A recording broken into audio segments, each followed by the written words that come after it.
আজ কিছু বাস্তব ঘটনা দিয়ে শুরু করি। বাংলাদেশে বর্তমানে প্রায় 50 লক্ষ মানুষ অনলাইন জুয়া টাকা লস হয়েছে, 30 লক্ষ টাকা শেষ করছে। জোরা ছিল একজন 26 বছর বয়সী যুবক, যে কিনা অনলাইন স্পোর্টস বেটিং আসক্ত হয়ে পড়ে। সে তার বেতনের পুরো অংশ জুয়ায় ব্যয় করতেন এবং প্রতি মুহূর্তে বেটিং করতেন। অবশেষে তিনি স্মার্টফোন পরিবর্তন করে ফ্লিপ ফোন ব্যবহার করা শুরু করেন, যা তাকে বেটিং অ্যাপ থেকে দূরে থাকতে সাহায্য করে। অস্টিন স্ট্রম 24 বছর বয়সী একজন যুবক, যে তার বাচ্চাটাকে দেখে বেটিংয়ের দিকে ঝুঁকে পড়েন। এভাবে চলতে চলতে সে নিজেও এই আসক্তিতে পড়ে যায় এবং জীবন থেকে অনেক কিছু হারাতে শুরু করেন, কিন্তু বর্তমানে সেও সুস্থ স্বাভাবিক জীবনে ফিরে এসেছে। নিকোলাস হ্যামিল্টন ছিলেন ফর্মুলা 1 চ্যাম্পিয়ন লুইস হ্যামিল্টনের ভাই, যিনি জুয়ার আসক্তিতে পড়ে তার গাড়ি বিক্রি করতে বাধ্য হন। তিনি এই অভিজ্ঞতা থেকে শিক্ষা নিয়ে তার জীবনকে পুনরায় সঠিক পথে ফিরিয়ে আনেন। 16 বছর বয়সী ডেকলান ট্রেগান স্কুলের লাঞ্চ ব্রেকে অ্যাকিউরে দিয়ে জুয়া শুরু করেন এবং 10 বছর ধরে এই আসক্তিতে ভোগেন। তিনিও বর্তমানে সুস্থ জীবনে ফিরে এসেছেন। এগুলো তো কেবল মুদ্রার এই পিঠ, কিন্তু মুদ্রার অন্য পিঠে তাকালে তুমি দেখতে পারবে কিছু অন্যরকম চিত্র। যেমন ধরো, বাংলাদেশি অভিনেত্রী হুমায়রা নুসরাত হিমু অনলাইন জুয়ার আসক্তিতে পড়ে আত্মহত্যার পথ বেছে নেয়। তিনি তার প্রেমিকের কাছ থেকে বড় অঙ্কের টাকা ধার নিয়ে জুয়া খেলতেন, জানিয়ে তাদের মধ্যে বিরোধ সৃষ্টি হয়। আর এই ঘটনার পর তার প্রেমিককেও গ্রেপ্তার করা হয়। ঠাকুরগাঁয়ে 35 বছর বয়সী একজন ব্যক্তি অনলাইন জুয়ায় প্রায় 15 থেকে 20 লাখ টাকা হারিয়ে আত্মহত্যার দিকে ঝুঁকে পড়ে। যুক্তরাজ্যের লুকাস্টন দিনে প্রায় 100টি বেট করতেন এবং এভাবে চলতে চলতে প্রায় 18,000 ব্রিটিশ পাউন্ডের ঋণে পড়ে আত্মহত্যার পথ বেছে নেয়।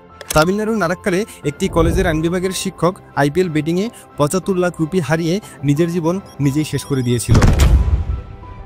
অনলাইন বেটিং যে কত মানুষের জীবন শেষ করেছে তা বলে শেষ করা যাবে না। এখানে তো শুধুমাত্র কয়েকটা ঘটনার নমুনা বললাম, কিন্তু ভেবে দেখো তো, শুরুর দিকের আর এখনকার বলা ঘটনাগুলোর পার্থক্য কোথায় জানো? একদল মানুষ ভুল পথে পা বাড়ানোর পরেও তাদের জীবন পুনরায় আবার সঠিক পথে ফিরে আনতে পেরেছিল, কিন্তু আরেকদল মানুষ তাদের জীবনটাকে বিদায় দিয়ে দিল। আর পার্থক্যটা এখানেই। কিন্তু শুরুর দিকে যে মানুষগুলোর কথা বলেছিলাম, তারা কি এমন রুলস মেনেছিল যার কারণে তারা পুনরায় সঠিক পথে ফিরে আসতে পেরেছিল? যুক্তরাষ্ট্রে গাম্বলিং আসক্তির কারণে আত্মহত্যার হার অন্যান্য আসক্তির তুলনায় সর্বোচ্চ। গবেষণায় দেখা গেছে সেখানে গাম্বলিং ডিসঅর্ডারে আক্রান্ত ব্যক্তিদের মধ্যে 20% আত্মহত্যার চেষ্টা করেন, অর্থাৎ প্রতি 5 জন গাম্বলিং আসক্তি ব্যক্তির একজন আত্মহত্যার চেষ্টা করেন। আমাদের এই বাংলাদেশেও অনলাইন জুয়া একটি মহামারী রূপ নিয়েছে। প্রায় 50 লাখ মানুষ বিভিন্ন অনলাইন গাম্বলিং সাইটে জড়িত। এই আসক্তি অনেককে অপরাধের পথে ঠেলে দিচ্ছে। কয়েকশো টাকা দিয়ে শুরু, এরপর ধীরে ধীরে লক্ষাধিক টাকা। এভাবেই কোনো একদিন মানুষ তার সর্বস্ব খুইয়ে বসে। বর্তমানে বাংলাদেশ কিংবা ভারতের বড় শহরগুলোতে এমন অসংখ্য মানুষ আছে যারা অনলাইনে ক্যাসিনো, বেটিং অথবা লুডো টাইপ গেমে লাখ লাখ টাকা হারিয়ে ফেলেছে।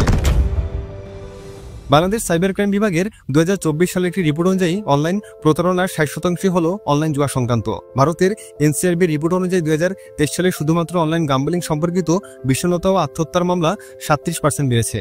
অনলাইন জুয়া এমন এক নীরব ঘাতক যা প্রতিদিন শত শত তরুণকে গিলে ফেলছে। কিন্তু প্রশ্ন একটাই, এই অন্ধকার থেকে ফেরার রাস্তা কি আছে এবং সেই পথে আজ আমরা হাঁটব। শুরুতেই কথা বলা যাক, মানুষ কেন নিজের সর্বস্ব হারাবে জেনেও অনলাইন জুয়ার ফাঁদে পা দেয়। কারণটা হলো, অনলাইন বেটিংয়ের সাইট বা অ্যাপসগুলো এমনভাবে ডিজাইন করা হয় যেন এটি মানুষকে আকর্ষিত করে, এক প্রকার আসক্তি তৈরি করে। এভাবেই তাদের প্রধান লক্ষ্য থাকে তোমার ডোপামিনকে হিট করা। যখন তুমি জিতে যাও তখন মস্তিষ্ক থেকে ডোপামিন রিলিজ হওয়া শুরু হয়। এর পরের কারণটি হলো লোকসান পুষিয়ে নেওয়ার মানসিকতা। ধরো তুমি একটি বাজিতে হেরে গেলে, আর তারপর থেকে মনে হতে থাকে আরেকটু বেশি অ্যামাউন্ট দিয়ে আরেকবার চেষ্টা করি, যদি জিতে যাই তাহলে সব ক্ষতি পুষিয়ে নেব। এরপর আসে ভুয়া লাভের বিজ্ঞাপন। ইউটিউব, ফেসবুকে মানুষকে দেখানো হয় কিভাবে 500 টাকায় লাখপতি হবেন, আর এই লোভে পরেই মানুষ ধ্বংসের পথে পা বাড়ায়। কিন্তু এখানেই সবকিছুর শেষ নয়। তুমি চাইলেই এসবের থেকে মুক্তি পেতে পারো। শত শত মানুষ আজ অনলাইন জুয়ার ফাঁদ থেকে মুক্ত হয়ে নতুন জীবন শুরু করেছে। তাহলে সবাই পারলে তুমি কেন পারবে না? তুমিও পারবে। প্রথমত, তোমাকেও স্বীকার করতে হবে যে তুমি আসক্ত। যে কোনো সমাধানের প্রথম ধাপ হলো সমস্যার স্বীকারোক্তি। নিজেকে বলো, হ্যাঁ আমি জুয়ায় আসক্ত। কারণ ভুল করার পর নিজের ভুল যদি নিজেই স্বীকার না করো, তাহলে সেটা কোনোদিনও শুধরাতে পারবে না। দ্বিতীয়ত, সমস্ত বেটিং অ্যাপস ও ওয়েবসাইট ব্লক করে দাও। তোমার ফোনে স্টে ফোকাস বা ব্লক সাইটের মতো অ্যাপসগুলো ব্যবহার করে তুমি বেটিং অ্যাপস ও সাইটগুলোকে ব্লক করতে পারবে। আর সবচেয়ে ইম্পর্টেন্ট, তোমার পরিবার, বন্ধু বা কাউন্সিলরের সহায়তা নাও। কারণ এমন সিচুয়েশনে কেউ তোমার সঙ্গ না দিলে তুমি নিজেকে রিকভার করতে পারবে না।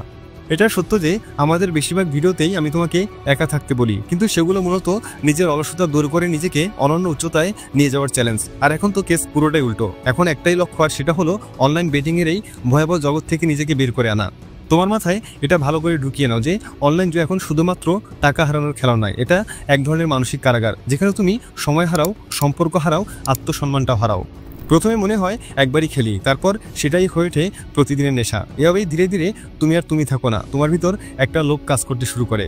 তাই আজ থেকেই সমস্ত বেটিং সাইট ব্লক করে দাও, ডিলিট করে দাও সমস্ত অ্যাপ। পেছনের নোংরা অতীতের দিকে না তাকিয়ে সামনের উজ্জ্বল ভবিষ্যতের দিকে ফোকাস করো। তোমার মতো অনেকে হয়তো এখনও জুয়ার অন্ধকারে হারিয়ে যাচ্ছে, তাদের কাছে এই ভিডিওটি শেয়ার করতে পারো। আর মনে রেখো, তুমি একা নও, নগর বাস্কোপ সবসময় তোমার সঙ্গে আছে। তাই পরবর্তীতে কোন বিষয়ের উপরে ভিডিও চাও সেটা কমেন্টে জানাতে পারো, আর সাবস্ক্রাইব করে আমাদের সাথেই থাকো। Thanks for watching.